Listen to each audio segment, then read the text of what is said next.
Hi అండి, అందరికీ నమస్కారం. ఈరోజైతే టేస్టీగా ఎగ్ మసాలా కర్రీ ప్రిపేర్ చేసుకుందామండి. దానికోసం మసాలా కోసం ధనియాలు, జీలకర్ర, అల్లం ముక్కలు, వెల్లుల్లిపాయలు, అలాగే పచ్చిమిరపకాయలు వేసి ముందుగా ఒక మిక్సీ పట్టేసుకోవాలండి. ఆ తర్వాత ఉల్లిపాయ ముక్కలు కూడా వేసి పేస్ట్ చేసేసుకోవాలి. ఆ తర్వాత టమాటా ముక్కలను కూడా వేసి ప్యూరీ చేసి పక్కన పెట్టేసుకోవాలన్నమాట.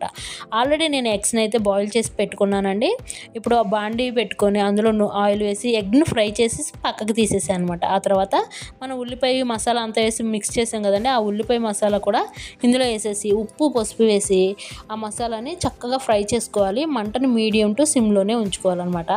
ఈ మసాలా మగ్గిన తర్వాత మనం టమాటా ప్యూరీని కూడా యాడ్ చేసేసుకోవాలి. మనకు ఆల్మోస్ట్ మగ్గిపోయిందండి ఉల్లిపాయ మసాలా. ఇప్పుడు టమాటా ప్యూరీని కూడా నేనైతే యాడ్ చేసేస్తున్నాను. యాడ్ చేసి ఇప్పుడు కూడా ఈ రెండింటిని మంచిగా మిక్స్ చేసేసుకోవచ్చు.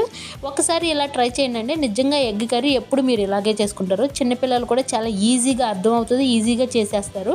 టేస్ట్ కూడా చాలా అంటే చాలా బాగుంటుందన్నమాట. మీరైతే మన ఛానల్ని ఒక్కసారి లైక్ చేసి సబ్స్క్రైబ్ అయితే చేసుకోండి. మీ సపోర్ట్ మాకు చాలా అవసరం అండి. మమ్మల్ని చాలా ముందుకు తీసుకెళ్ళిన వాళ్ళు అవుతారు మీరు లైక్ చేయడం ద్వారా. సబ్స్క్రైబ్ అయితే మళ్ళీ అడుగుతున్నాం, చేసుకోండి. మనకి ఆల్మోస్ట్ కూర అంతా మగ్గిపోయిందండి. ఇప్పుడు నేనైతే ఒక స్పూను కారం వేసేసుకొని మంచిగా మిక్స్ చేసేసాను. మనం ఆల్రెడీ ఎగ్స్ని ఫ్రై చేసి పక్కన పెట్టేసుకున్నాం కదండి, ఆ ఎగ్స్ని ఇందులో యాడ్ చేసేసుకోవాలి. యాడ్ చేసి బాగా మిక్స్ చేసుకోవాలి.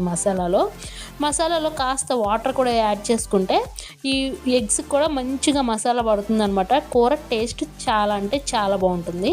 మన కూర అయితే ఆల్మోస్ట్ అయిపోయిందండి.